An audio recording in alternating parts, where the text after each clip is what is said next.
Hi everyone, and welcome back to Clues by Sam. We have a lot of deers today. Is it deers? I think it is, right? Way more than 7, so we gotta find the fake ones. If you don't know what Clues by Sam is, it's a daily puzzle game where you have 20 people, usually, but today we have 20 deer and reindeer. Yeah, I could read that on screen all this time. But anyway, and you can play it every day. It changes in difficulty from the start of the week to the weekend, and we are here doing this every day for practice.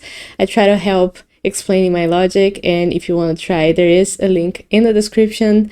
And also, I'm sorry that I didn't do a live stream yesterday. I went for a hike and I got home really pooped. So we're gonna reset, taking the day off, and tomorrow we do a longer live.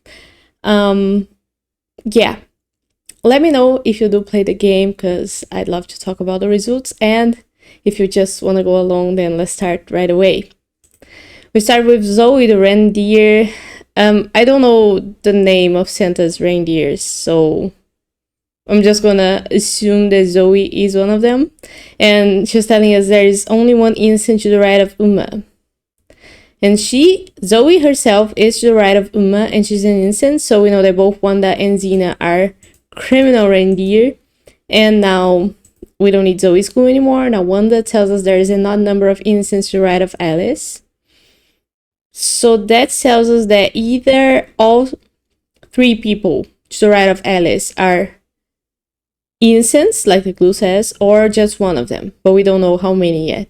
Xena now tells us that both innocents below Gary are connected.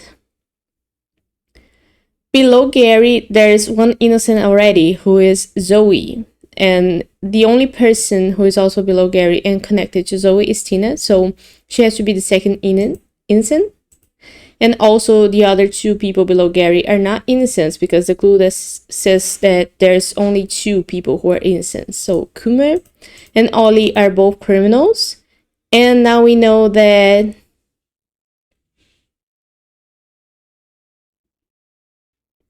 we have 3 new clues. So Kumar says that there are more innocents in row 1 than row 5. So since we know that row 5 has 1 person who is an innocent, let me just think about this, because Wanda's clue says that there's an odd number of innocents to the right of Alice. And we just said that that could mean that only 1 person here is an innocent. But that doesn't mean that there is only 1 person who is an innocent in the entire row, because Alice herself could be an innocent. And if Uma were to be a criminal in row 5, then row 1 would have more innocents than row 5. So that clue doesn't help us figure out if there's more innocents to the right of Alice than 1. Let's leave that there and look at the other ones. Ollie says that only one of the 2 innocents to the left of Gary is Jane's neighbor. Where's Gary? See, that's what I said. There's 2 innocents to the left of Gary, and only one of them is Jane's neighbor. Jane has 2 people neighboring her that are to the left of Gary. Only one of them is an innocent, and the 2 of them are part of the people who are to the right of Alice. So if we know that only one of them is an innocent and the other one is not, that means that in this case it's not all 3 who are innocents to the right of Alice. Only one of them can be, to make an even number, to make an odd number. So we know that Gary is a criminal. Did that make sense? I hope it did. But I can explain it better if you ask me.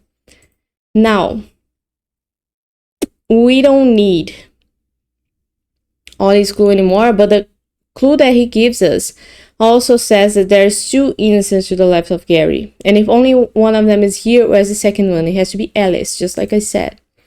So now we know that row 1 has 2 innocents, which means that row 5 has only 1. And Uma is a criminal. And now we don't need Ollie's clue anymore. And Tina tells us that an odd number of innocents on the edge is neighbor Ike.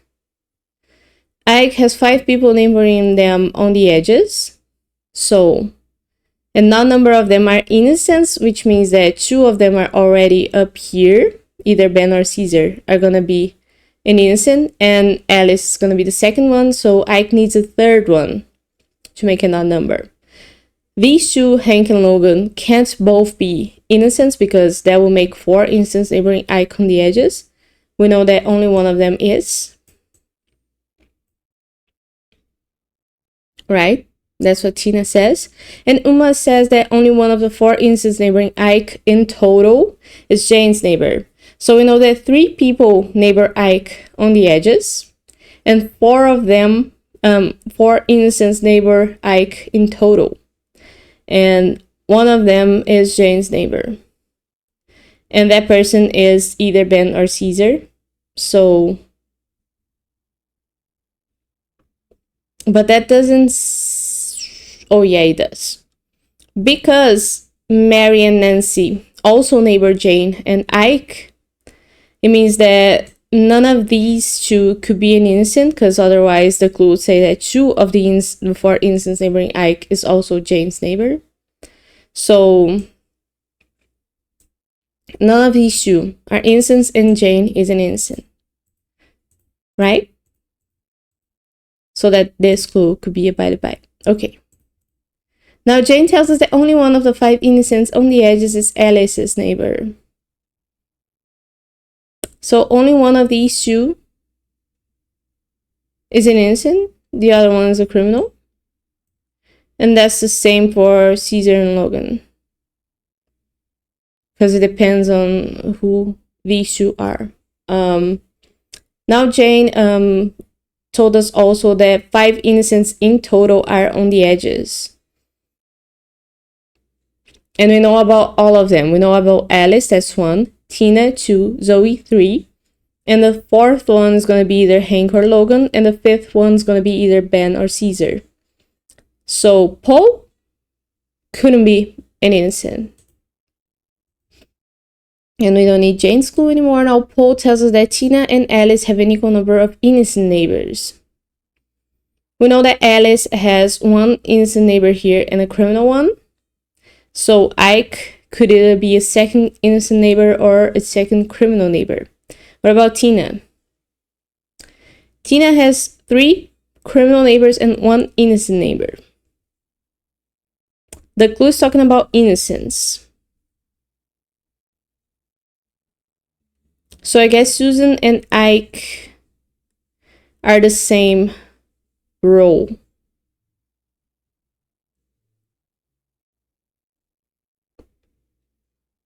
We don't need Wanda's clue anymore, do we?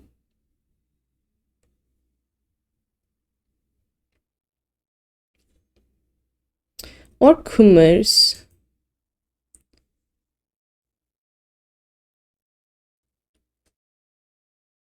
What do we know then?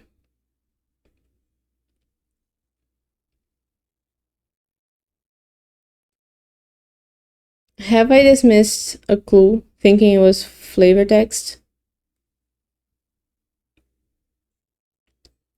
There are more innocents in row 1 than row 5.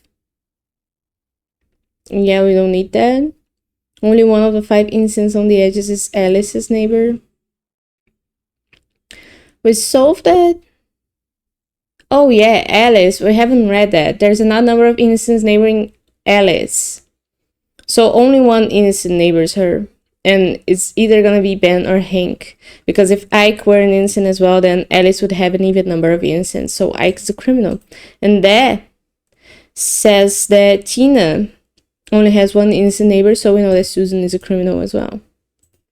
Now Susan tells us that Alice has more innocent neighbors than Uma. And Alice has 1 innocent neighbor only, so Uma couldn't have any. Because 0 is less than 1. Where's Uma? Here. So we know that Rudolph I know is a reindeer. One of Santa's reindeer, so at least that much because of the story. Now Rudolph is a criminal as well. And Rudolph tells us that he has the most criminal neighbors of all people. So far Rudolph has 8 criminal neighbors. Anyone else who could have 8?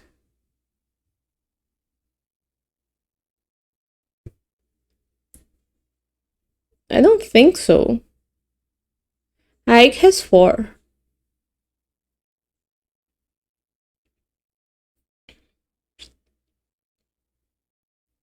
How does that clue help?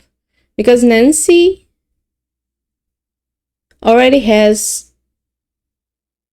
2 innocents. So that would make it so there's no way for Rudolph to have less criminal neighbors than anybody. Oh, Mary. Mary's gonna have 2 innocent neighbors as well, for sure. There's no way for her to have less than that. Ike has 4. Am I focusing on the wrong thing?